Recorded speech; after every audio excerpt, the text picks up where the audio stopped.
नमस्कार, आपण पाहत आहात न्यूज अप। सामाजिक शांतता सर्वोच्च, रांगोळी वादात संग्राम रासकरांचा जामीन अर्ज फेटाळला। अहिल्यानगर शहरात धार्मिक कार्यक्रमाच्या पार्श्वभूमीवर काढण्यात आलेल्या वादग्रस्त रांगोळी प्रकरणी अटक केलेल्या संग्राम रासकर याचा जामीन अर्ज जिल्हा व सत्र न्यायालयानं 9 डिसेंबर 2025 रोजी फेटाळला आहे।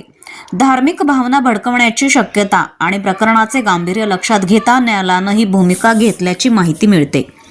अहिल्यानगर शहरात झालेल्या एका धार्मिक कार्यक्रमादरम्यान रस्त्यावर मुस्लिम समाजाचे पैगंबर यांचे नाव आय लव्ह मोहम्मद असे लिहिलेल्या रांगोळीवरून वाद निर्माण झाला होता।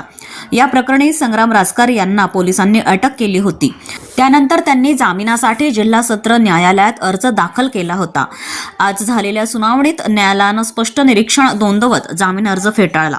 त्यामुळे संग्राम रासकर यांना सध्या कारागृहातच राहावे लागणार आहे। या प्रकरणाची पुढील सुनावणी 22 डिसेंबर 2025 रोजी होणार असल्याचं न्यायालयानं सांगितलं।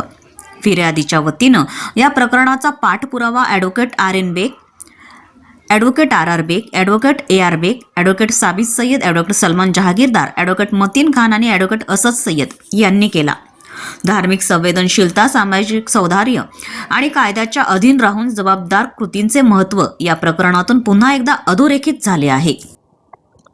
सदर प्रकरणी अहमदनगर शहरात दिनांक 29/9/25 रोजी बारातोटी कारंजा येथे रस्त्यावर आय लव्ह मोहम्मद अशा प्रकारची रांगोळी काढण्यात आली होती।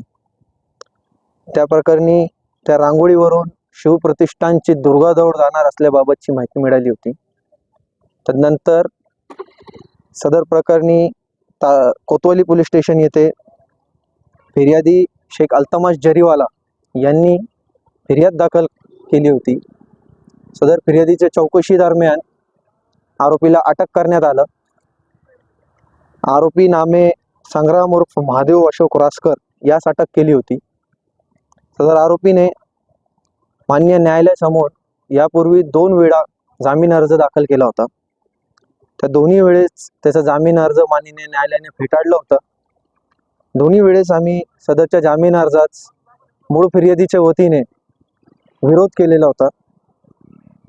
आज दोषारोप पत्र दाखल झाल्यानंतर परत एकदा आरोपी संग्राम उर्फ महादेव रासकर यांनी माननीय न्यायालयासमोर जामीन अर्ज दाखल केला।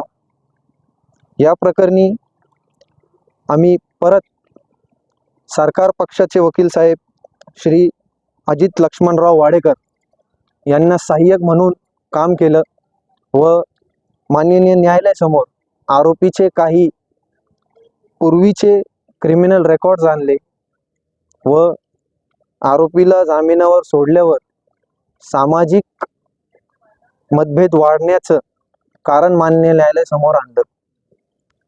आरोपीच्या मूळ फिर्यादीच्या वतीने युक्तिवाद ग्राह्य धरून माननीय न्यायालयाने आरोपीचा जामीन अर्ज फेटाळलेला आहे।